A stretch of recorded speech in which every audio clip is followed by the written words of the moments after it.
Hello and welcome to the Capital Conversation with me, Michael Hayman. Now, my guest today is Jenny Costa, founder of Rubies in the Rubble, the food business that sees wonder where others see waste. Since its launch 8 years ago, the company has saved almost 7 million fruit and vegetables from the bin, turning them into relishes and condiments that now shine on the shelves of Sainsbury's, Waitrose and Selfridges, to name just a few. And it all started with Jenny opening a stall in Borough Market. To tell us more, welcome to the show, Jenny. Thank you very much. OK, let's pick up the story. What takes us from Borough Market to Selfridges? Give us a sense of that story. Well, it was back in 2012 that I started Rubies. Food waste was a very hippie notion at the time. People were thinking of food waste as being something around bin diving. And we were really fortunate, I think, I started researching food waste back in 2010 and I became obsessed with it. I couldn't believe... Why? What was the sort of... I was brought up on a small sustainable farm and always had food as something that I was really close to, and we were very conscientious about sustainability, our resources, and you knew how much work went into creating great tasting food. But you went into the city originally. Then I went to the city. I did a master's in mathematics and economics, and I joined the city. I worked in a hedge fund for 2.5 years, and I was still looking for something that really made me tick. And I one day started reading an article about bin divers, actually. They were talking about people getting into the back of supermarkets. Okay, so just tell us what is a bin diver, just for viewers. A bin diver is somebody that goes into the back of a supermarket bin, for example, and looks for food that is in good nick but is being wasted or discarded. So it might be something that's past its sell-by date but not past its best before. And the article was about those bins being locked and food being sprayed to try and stop this. And it wasn't that I sort of thought this is it for me, but it started making me think about the food supply chain, and that supply and demand is a very hard thing to match up when you've got a perishable product like food. And now with supermarkets sort of bang in the middle of that, where they're trying to show things in ample and beautiful abundance, but then if you have consumers that are deciding what they're eating that night at 4 p.m. and a farm crop that you don't know what the weather is going to do and creating that food, how do you match supply and demand? Give us a sense of the issue. I mean, how much food waste are we talking about these days? I mean, and I suppose particularly with the supermarkets. I mean, classically, people talk around, we're still wasting around 1/3 of what we produce globally. In the UK, it counts for around 10% of our greenhouse gases. They say 60% of it's avoidable. It's very hard to put an exact figure on any area because it varies year to year depending on crop. And I find it very hard as well to put a culprit on the matter, because you can say supermarkets are wasting this amount, but supermarkets can very easily change their figures depending on how they work with a farmer, how they work with consumers as well. So they can either do buy one get one free and push the waste into consumers. But I mean, you're a mathematician. You're a numbers person originally. I mean, why do we do it? I mean, this whole idea about, I mean, how much waste that sort of people have in their fridge, the amount of just food that's just thrown away. I mean, is there a sense of the psychology of waste, do you think, in terms of why it happens? Well, I think food waste is a very hard one to get behind. It's something that you're seen as affluently you can afford to waste. You have something in your fridge, for example, pastas are very often wasted product. You often cook too much of it, and then it's very cheap as well, so you can throw it away. But if you think of, I think I'm so passionate about food waste because of the environmental impact of it.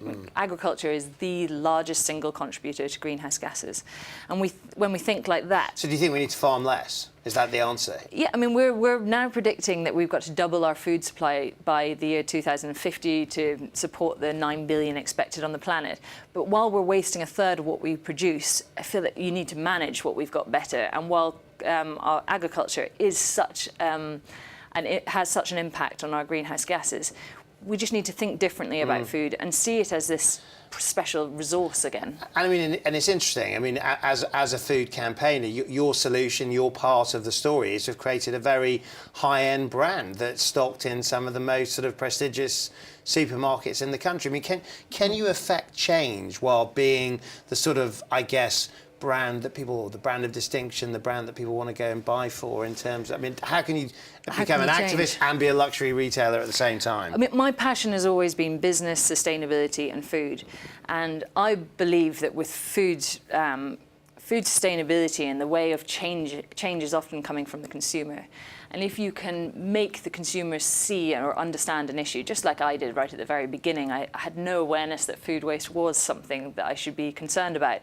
But while we're worried about a plastic bag or thinking about plastic bottles, so if taking that pasta, for example, growing wheat, turning it into pasta, packaging it, taking it to a supermarket, getting it to your home, then cooking it and then throwing it away, the carbon footprint of that is huge. Yeah. And although it's something that you can throw away and it composts, going back up the chain and looking at that, it's just not sustainable to continue that way. But it's interesting, isn't it? Because we'll get on to the sorts of campaigners you see now, but quite a lot of that is the finger pointing. I mean, you've created a brand that people presumably feel good about. Having your purchases in their fridge and on their shelves. Yeah, I think everyone comes at problems from a different angle. From my side, I want to create something that is a practical solution, but also hopefully changes behaviour that makes people feel good about themselves. They can buy into a solution. So very quickly, I mean, what sort of things are you producing? Give us a sense. And actually, what are the ingredients that you're utilising? So we started with relishes. I actually took my mother's recipe. She's an artist, and on the farm that we were growing up, and always came up with these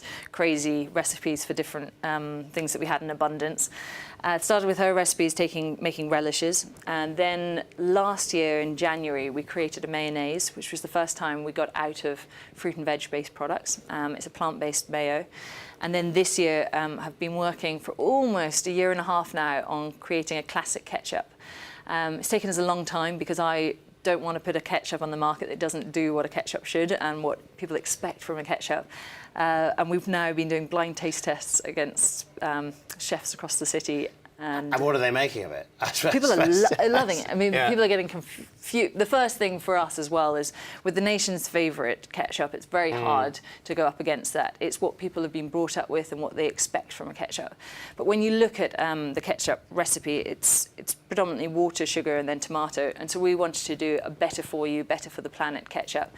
And chefs constantly, it's been our biggest conversion tool to date of doing taste. I mean, a lot of people will say, like a business like yours is, it's a classic purpose-led business. It's, people following their hearts, their beliefs, their dreams. But then the question comes down when people look at it, how far can you go? How far can you scale a business like Rubies in the Rubble? You're now looking at funding, you're looking at crowdfunding. Give us a sense of the ambition. How far can it go? Yeah. I mean, my ambition for Rubies is to become the household name for sustainable condiments.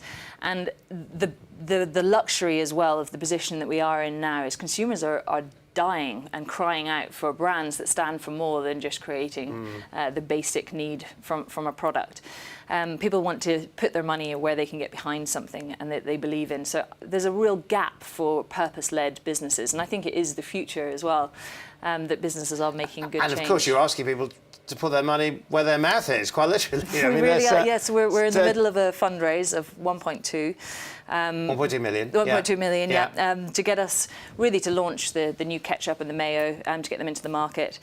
And as part of that, we're doing a Seeders crowdfund to allow customers and people that have been following us on our journey to get behind us as well. So you really do sort of activate the customer base in a situation like this, do you, in terms of actually people buy into your brand and they'll therefore buy into you as an investment? Oh yeah, I mean, I think for any branded product, customer is king, and you've got to serve the customer and feel like they're part of it and part of our journey. Do you come across cynics, especially on the money matter? Not really. I mean, some people, I think, when we very first started, when food waste was sort of, people didn't understand it as a problem or even an issue. But now, I think the government and different organisations and corporates have done the job for us as well in terms of raising the profile of the need to have a better food supply chain. And we talk about food waste a lot as a brand because I believe that I want to create a more resourceful food supply chain, that we have the resources to feed the planet. We just need to use them better. Do you think that attitude has changed enough? I mean, you talked about the corporates, government, and so on. I mean, how much of that job has been done, do you think? Oh, it's still, I mean, it's on a journey. There's still a lot of, I think policies will make a big difference going forward. consumers are still in an education piece, but there's a little bit more awareness out there, and that's where I see that as a positive for us, that we're on the cusp of change. And is it, I mean, we're going to go to the break a bit, but is the policies? I mean, are the policies, are they about encouragement or are they about restriction? Do you think? Policies always. I mean, I think when you look at the plastic bag policy that came out, and it forced customers to be more mindful about how they went and shopped, and I think policies have got to work. They need to be a little bit of a create some tension as well for consumers to act and create change as well. Well, we might come back to what some of those changes will be, but we are going to go to a break now, so we're going to give you a chance for a quick change. But when we come back, all of our attention is going to be placed on creating a sustainable brand and how you turn that into a sustainable future, perhaps not only for the business, but for the very capital itself. We'll see you in a moment.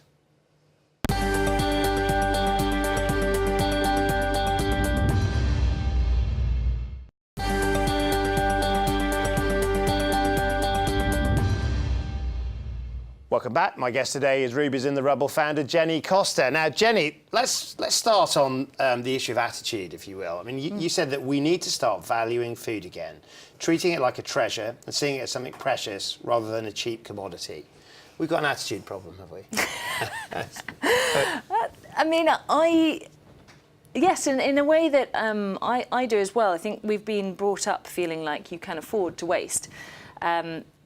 And I would challenge everyone to try and be zero food waste. It's actually quite easy. It's being very mindful of what you have, what you're going to buy, freezing things, utilising it for your next day. It's quite fun as well. Zero food waste. That could be a target. It could be a target, yeah. I mean, and London, I think, has been amazing with our targets by 2030 to become zero food waste to landfill.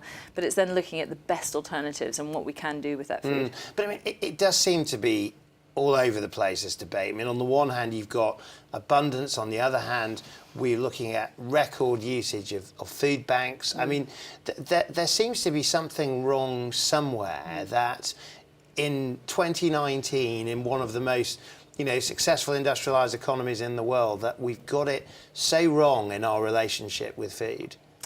Yeah, I mean, I was sort of mentioning earlier, but I suppose in the past, 40% of our income was spent on food, and now it's under 10%, which has allowed us to really grow in different areas. But in doing that, the food supply chain has had to become huge and to grow at a big scale, so we get economies of scale and you get the supermarkets and very large farms. And with that, you get a lot of waste in being able to forecast things in advance, and with forecast, sometimes you get it wrong, and then there's a lot of waste. Do you sense that there is ever like a tipping point moment where things change so radically that we never look back? So maybe in our relationship with food, what might be the tipping point that, all of that supply chain from the farm to the fork, the whole sort of, if you like, I guess, process, does anything change that? Is there things that we should look out for that signify change happening? I think there is change happening, and often you do see it in capitals first. The generation coming up is obsessed with food. I mean, so you see it in a big city, cosmopolitan city like this. Yeah, it's amazing. And knowing where food's from, I think that the horse meat scandal, for example, was a period where people really opened up to thinking, what is in my food and what's the process of it, and wanting to know where it's from and buying local, buying in season. And it's all part of the same picture of thinking, I want to know where my food's from, I want a better food supply chain, and I want to make sure it's done in a good way. I think as well, consumers have lost contact with how food is created, thinking of it as a natural resource. How do you see? It's good for your body. How do you see sort of businesses like yours alongside some of the big campaigns that we're seeing at the moment? I mean, I'm thinking things like climate change, people like Greta Thunberg, Extinction Rebellion, people that are pointing the finger about the urgent need for change. I mean, do you see yourself in that kind of fold of campaigner and activist, or is it a different category when you're in business? I think we sit as a brand that is a positive brand around celebrating food, but at the same time, food waste is such a part of climate change, and moving from this economy and this thought that economy is linear, that we create, we use, and we waste, to a very circular movement. And instead, I think there's a huge movement to where before we were always looking at renewable energy, whereas actually now, instead of renewable energy, when 9% of the billions of tons of material that come into our economy every day is recycled, we're now looking into actually how do we produce less or recycle what we've got. Do you think, given, I mean, how much of this problem has been created by business, that business can ever be the solution? I'm excited for business being a solution. I actually think that they are the only person that can be a solution to this. But it could be tax, it could be regulations. Which I think helps, but you still need the businesses to make change, to create products that people want. And I think some of the big businesses are doing that and creating some amazing change. I mean, a lot of people are talking and calling out the sort of purpose-led businesses that are making the change. Other people are saying, well, it's just good PR. It's actually, you know, business is still such a major part of all the problems you're talking about, that actually it's up to other forces to make them responsible. I think that's probably right in a way, that you need a combination of forces, but business sits right at the heart of that. We're a capitalist society, and that's not going away anytime soon. And so businesses need to be responsible for making change. Now, you mentioned that you grew up on a farm. I mean, give us a sense of how Jenny becomes the campaigner. What are the kind of the points in your life that kind of get you to here that we should think about? Because a lot of people watch a programme like this thinking, well, actually, I'd like to get involved in things, do things. Kind of give us a sense of things that mattered in your life. I suppose as a family, I was brought up in the middle of nowhere, in the least densely populated area in Britain. So my family were very close-knit. We had a lot of time spent together, and we were always creating solutions to problems, whether it was hands-free stilts to pick the plums from up the top of the tree, or whatever it was. It was always solution. But it was always silly things, and I think I had that inquisitive mindset. Then working in a job which I just wasn't passionate about really made me itch, and I constantly felt like if I was still 40 and doing something that I wasn't proud of and really excited by, I'll be really upset with myself. And it's then funny, a lot of entrepreneurs say about, if I was 40, I don't want to be doing this. It's sort of, but there is this sense of actually time, that actually you have some time to do something. I mean, was that the kind of a driving sense that you needed to get on with it? No, I think especially in women potentially as well, there's fear of failure that holds people back. And do you think you suffered from that? No, I think I was quite odd in that case. A lot of people have always said, but how did you start? How did you take the step from a well-earning sort of career? And I think it's that feeling of like, you're not really risking anything other than a bit of the fear of man, of people thinking that was a stupid idea. But if you put your all into it and go full-heartedly, you learn so much, and you're so employable to then take another step or switch. Did you worry about the risk? No, I was surprised when everyone kept on asking me, why aren't you worried, or how did you make that decision within 2 months of researching food waste and then taking the switch. But I was 25, I had no mortgage, I had no family, so I was quite risk-free as well. So, and on that journey of actually growing the business, I mean, how close have you come to failure on that journey in terms of the actual business itself? There's been quite a few times where we've been very close to the wire, more figuring out how to scale. We've got a very complex supply chain because we're constantly looking for surplus. Most of our energy goes into ensuring that, and then working with getting it into a state ready for a manufacturer, scaling up a product. But I think throughout the time, there's always been unbelievable things that have kept us going. We've had a great awareness for the size of our brand, people really getting behind us, big companies as well supporting us. We've done closed loops. People really believe in you and are wanting to see you succeed, are they? Food is an unbelievable area to be involved with and to be doing business in, because everyone relates to it, everyone needs it, everyone has a thought around it, and that you can make real change through it because it involves everyone.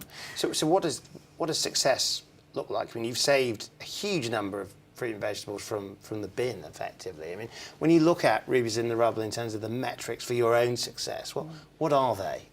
For our own success, we want to become a brand that really creates change, behavioural change, and I suppose, a practical change as well with working with farmers and creating. Just in the UK, or could you go global? No, we've actually just started working with some European countries as well, and going into mainstream condiments. We see the drive of our growth coming now from the ketchups and the mayo. We're launching a Marriott nationwide in June, which we're really excited by, and we're also talking to a lot of schools and universities. And it's an area where we can really make an impact, and we feel like that sector as well is ripe for disruption. Right, and when you go around the country, when you mention the importance of a capital city in terms of setting trends, setting cultures, I mean, do you get a sense that this debate is the same now if you're in Leeds or Manchester, Glasgow, or indeed in other European cities? I mean, are we getting it in the same way, do you think? I think it's a human want to buy into something that you believe in. I think still London drives a lot of change, and as well, there's a lot more affluence in London, so you have the ability to be able to choose from brands that you want. But we see more and more now, especially sort of as we're reaching our brand and we're making a product that people want most days or most weeks. There is a crying out demand to go against the big corporates and to buy into a company that and presumably that mission to take zero waste, you can enjoy the process along the way, can you? In terms of creating great food and great taste and yeah, great taste, great food, and seeing our impact as we grow. It's great. I mean, and in terms of like the next step, I'm just interested if you as an entrepreneur. I mean, could you see yourself going into other areas to look at other big social problems, or do you think food is your bag? We have explored different things in the past. I think one piece of advice that I was always given is really concentrate, do one thing and do it very well. And as we grow, potentially down the line, but it won't be anytime soon. Thank you, Jenny. And that's all we have time for. And I have to tell you, nothing's gone to waste in this jam-packed programme. And a big thank you to my guest, Jenny Costa, the former fund manager, now hedging her bets on a green future. It's been a story of seeing food diamonds in the rough and turning them from rubble into rubies. And if you're looking for more from business leaders who see opportunities where others see obstacles, then join me next time for the Capital Conversation. I'll see you then.